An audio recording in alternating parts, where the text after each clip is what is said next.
Dear Assenna visitors, today we are going to present you an interview with Dan Connell. Dan Connell is a writer, photographer, lecturer, and a long-time friend of the Eritrean people and its struggle for independence. He now teaches journalism and African politics at Simmons College, Boston. Dan Connell has recently visited the refugee camps in Northern Ethiopia, which are hosting tens of thousands of Eritrean refugees. I asked him for his observation and thoughts about the circumstances of the Eritrean refugees there and the political situation in Eritrea in general.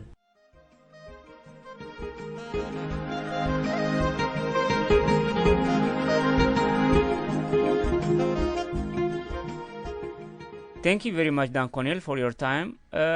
Recently, you have visited the refugee camps in northern Ethiopia, which are hosting many Eritrean refugees. Can you please tell me what you have seen there? What is the situation of the Eritrean refugees? Well, it's a situation in considerable flux because you've got some people being resettled and moving on to other countries, some people moving out of the camps and elsewhere into Ethiopia under the open camps policy that Ethiopia has put into place. Mm-hmm. And then you've got a continuing flow of new ones coming in. So you've got three big camps up there in northwestern Tigray. Each one of them is a little bit different. The Shemelba, the first camp to be set up in 2003, 2004, shows the signs of people moving out, with parts of it beginning to disintegrate as the mud brick houses come apart under the strain of the weather. And then at the other end of it, you've got Adi Harush, which is the newest one set up 2 years ago, that is, according to refugee officials, filled now to capacity, and many of the dwellings there are tents, showing that you've got newcomers who are just getting settled. One of the most disturbing parts to it was the increasing trend toward unaccompanied minors coming across the border. So there were many young kids down to 8, 10, 12 years old, girls and boys. Yeah. And in addition to the three camps there, Mayaini being the third, I also spent a day at Entebbe, which is the reception center where all the newcomers are brought. And it was there that I saw a very large number of these young children waiting to be assigned someplace while they were being screened, and of course while the Ethiopian refugee authorities were waiting for placement. Mm-hmm. Actually, we are just talking about the three camps that you have visited, but there are also other camps for in the Afar region, I think. There are two very large camps that are way to the east from there, and they weren't really accessible from where we are. Mm-hmm. And so altogether you've got five, and the Ethiopian officials are talking about setting up a sixth. Dan Connell, official figures coming out of Ethiopia indicate that there is exodus of Eritrean refugees. The monthly arrival to Ethiopia alone is said to be more than 1,000. What can you say about this? Did you get a sense of that during your stay there?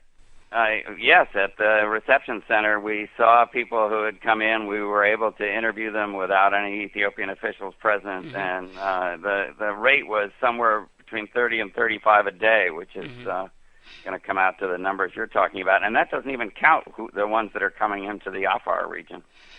As I said, you've got a significant number of unaccompanied minors coming across, and in many cases what you're seeing is kids who are searching for older brothers or sisters or mothers or fathers who have left before, sometimes hastily because of the political situation inside.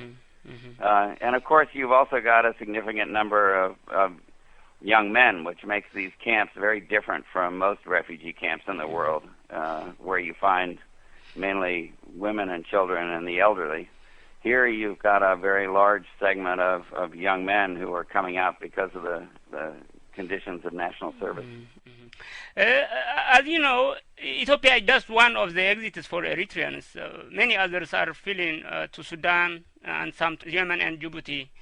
How severe is the refugee problem in Eritrea now? Seems, I guess it is a bit frightening, as I can sense it from your impression. So, is it safe to say that it has reached that crisis level?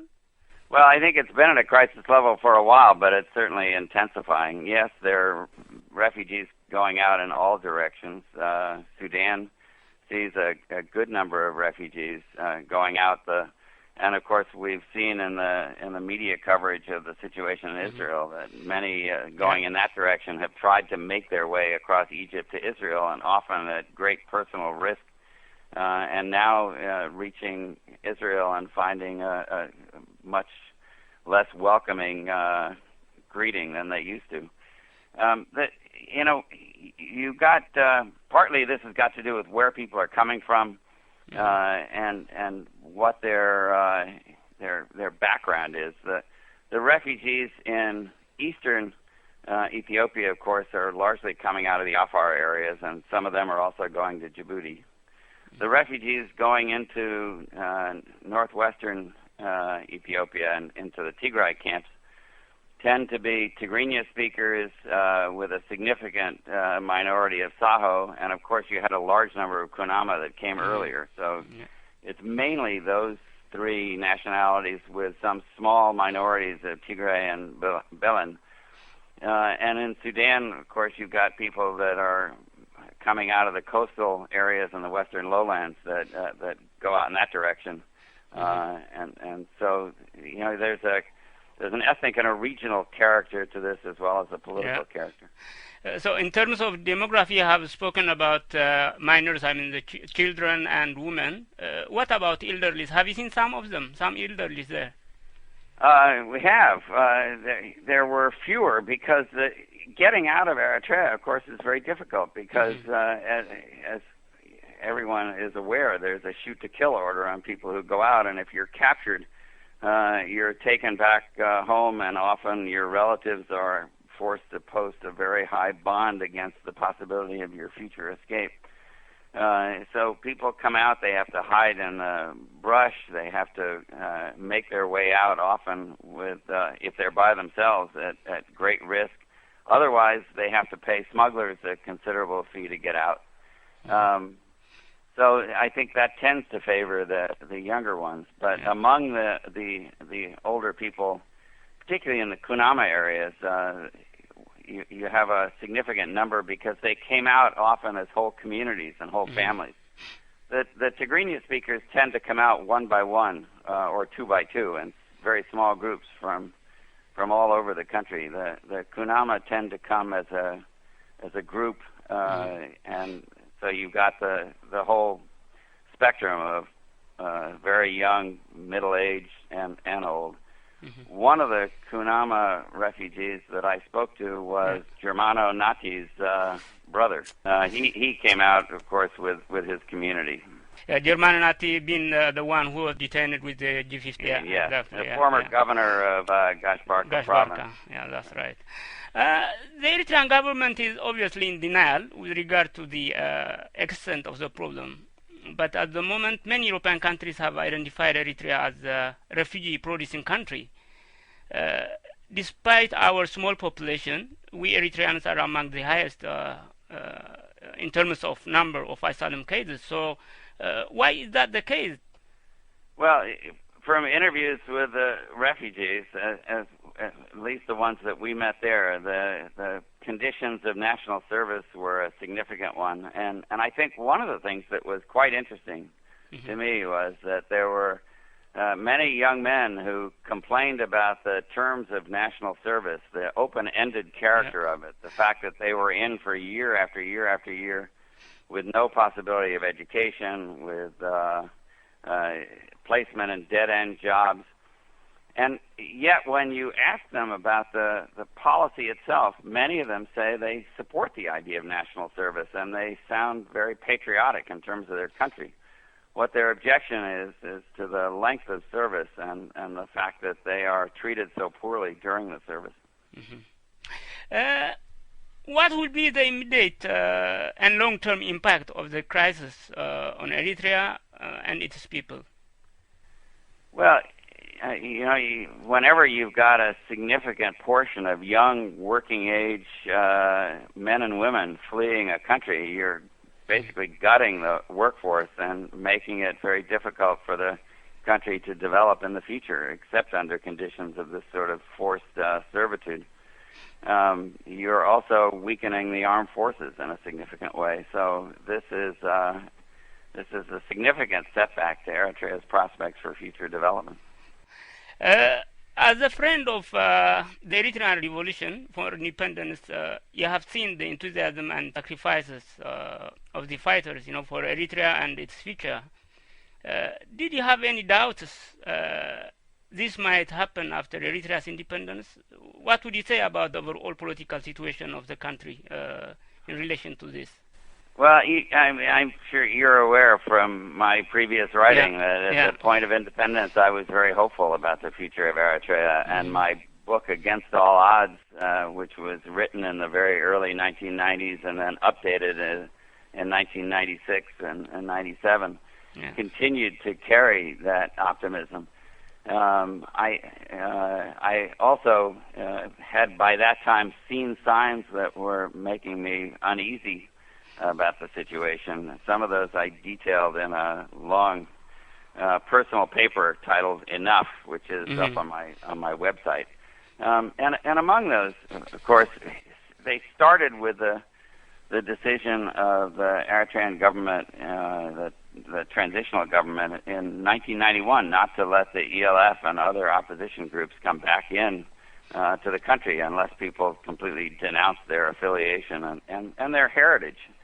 That was a sign that the commitment to an open democratic society in which ideas would do battle with each other for support was really being crippled right at the starting gate. Then there were a whole host of other things that happened during that time, and I think as I've said, I think in other occasions, my mistake and that of other people who were also worried by these things was that we kept the criticisms and questions about them private and allowed the situation to percolate along to the point in 1998, 99, 2000, when the overarching impact of the border war allowed the people close to Eyasu to basically grab hold of the whole heritage of that revolution and take it in a very undemocratic direction and use the threat of Ethiopian advantage to crush any kind of discussion or criticism of it. And I think in doing so, they have not only done a disservice to all those who fought and many of those who died for the liberation of Eritrea, but also to the future generations. As you have been saying, the refugee crisis in Eritrea is just manifestation of the internal political crisis. So how can we Eritreans achieve fundamental solution of the whole problem? And what can we expect from the international community? Well, those are interesting, closely related questions. I'm going to take the second one first. What you can expect from the international community is not very much at this point. I think that in terms of international responses to crises like this, Eritrea is not the only situation where you've got a dictatorial regime and a restive population that's suffering under it. But take a look around at the other such situations to see how the international community responds, and you will see the first question another country or government is going to ask is, if this situation changes, what comes next? And I think that takes us back to your first question. Without an answer to that question, you're not going to see very many countries being willing to take a chance on stirring up the situation in Eritrea because there's a great fear of chaos at the other end of it. The biggest problem, of course, and I'm not the first one to say this, the biggest problem at this point is the opposition is so scattered and so internally divided and without clarity about what it stands for that I don't think it can be terribly effective and it's not going to generate much international. So the biggest challenge now, it's not to come up with a piece of paper that says we stand for this. It's to demonstrate in some clear way that those who would provide or consider themselves an alternative to the PFDJ really stand for something different. And I think the experience of the refugee camps was telling in this respect. The refugees say they never see any of the opposition groups unless they want to come there to recruit them. Yeah. During your stay in the refugee camps, have you come across any young Eritreans who might have the will to organize themselves and to contribute towards this change in Eritrea? What is the mood among them? Yeah, I saw many, a minority, I'll say, but still a significant number who wanted to see a change in Eritrea, but they were extremely discouraged, and most of them pointed to the disorganization of the opposition. You also have many of them, I think, who are disillusioned by the situation inside, and are focused mainly on trying to take care of themselves and to get out where they can function go further, probably. Yeah, either deeper into Ethiopia or back. Yeah. I actually met with a number of young people in Addis Ababa who were, in some ways, the ones most focused on staying in the region and not going further. And I even saw some Eritrean refugees who had gotten out as far away as South Africa and other countries and had come back because they felt like there was the possibility of change beginning to develop inside Eritrea, and they wanted to be close to it and have something to do with it. But frankly, my own opinion is that at this point, the fragmentation and lack of focus, and it's that lack of focus, too, of the opposition, means that if significant change in the future in Eritrea is likely to come from inside the country, not outside. What can the opposition do to organize? Organize themselves better and mobilize the young Eritrean refugees, for instance, to contribute there. Once again, I would go back to the issue of how do you see this happening in other experiences? And just as an aside here, I think that one thing that is disappointing sometimes in looking at the Eritrean opposition, whether it's in Ethiopia or elsewhere, is that there is a tendency not to look at the experiences of other struggles to see what works and what doesn't, to somehow treat Eritrea as completely exceptional to all the rest of the historical experience of peoples in struggle. And I think that's a terrible mistake. Even to the point of the Eritrean experience. How did the liberation movements, the ELF and the EPLF, develop and deepen their popular support to the point where they could challenge Haile Selassie and Mengistu?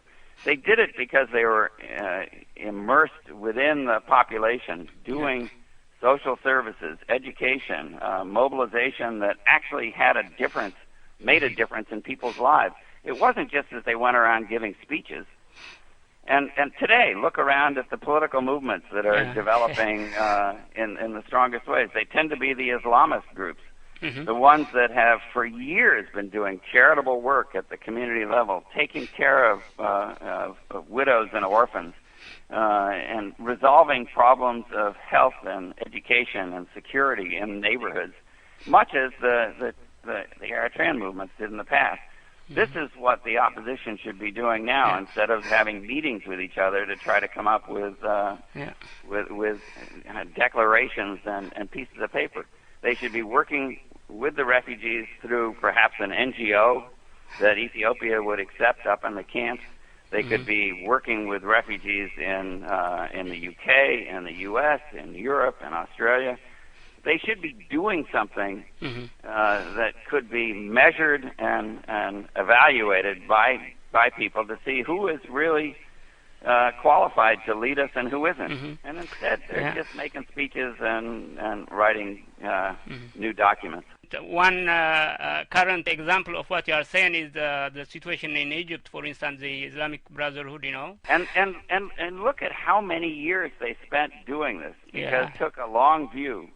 And built that base, and so now when things collapse in Egypt and across North Africa and much of the Middle East, the so-called Arab Spring, they're the ones who are positioned. Now, I would suggest that in Eritrea we might see something similar, that as we all know, the situation is so repressive in the country that it's impossible to start challenging at a low level. Instead, as in some of these other much more repressive societies, when things start to unravel, they will happen very quickly and all at once. And whoever is positioned at that point with significant popular support will emerge, at the front. Finally, coming back to the immediate refugee problem in Northern Ethiopia and elsewhere, what should the Eritreans and the international community do to improve the situation of the Eritrean refugees? Well, I think there are a couple of things that I took away from the experience. That there are people that are fairly well organized in these camps. There are women's associations. There are camp committees that are managing things. There's a good school in Maiani that goes up to the 10th grade. There's a school in Adi Harush that goes up to the 1st grade. There is a Kunama-based relief organization that is attempting not only to take care of people's immediate material needs, but also to protect and conserve Kunama culture. So there are vehicles up there through which to work. I think that the diaspora should be organized in a way to try to contribute toward the Eritreans in that situation, and particularly in trying to do so across ethnic and religious and regional lines, so that the Kunama, who are struggling mightily to stay close to Eritrea and not get dispersed and see their culture broken up, should be supported by everybody. Instead, unfortunately, what you see is largely one-on-one support, with people sending money to individuals, and within their historical, linguistic, and ethnic communities. So I think here's a chance to really help people in a concrete way, and also to demonstrate a commitment to a multicultural future of Eritrea. You are aware, of course, of the situation in Sinai, the torture and everything which is happening there. Horrendous. How can we highlight it to the international community so that something will be done? Well, you're right. I think it is one of the most gruesome and awful human rights situations in the world today. Given the commitment of Europe and the United States to the Middle East and to Egypt and to Israel, I think that the pressure brought on our governments to deal with the situation should be a major focus. The best way to really get attention to that is to keep telling the stories and getting firsthand accounts of what's going on in the hands of people who can make a difference, which could be political figures, NGOs and human rights organizations, and of course the media. So the kind of work that you're doing at Assenna, I think, is perhaps the most important in this. Okay, thank you very much, Mr. Dan Connell, for your time. I really appreciate that. You're welcome. I look forward to having this conversation in Asmara. Yeah, thank you, Mr. Dan Connell.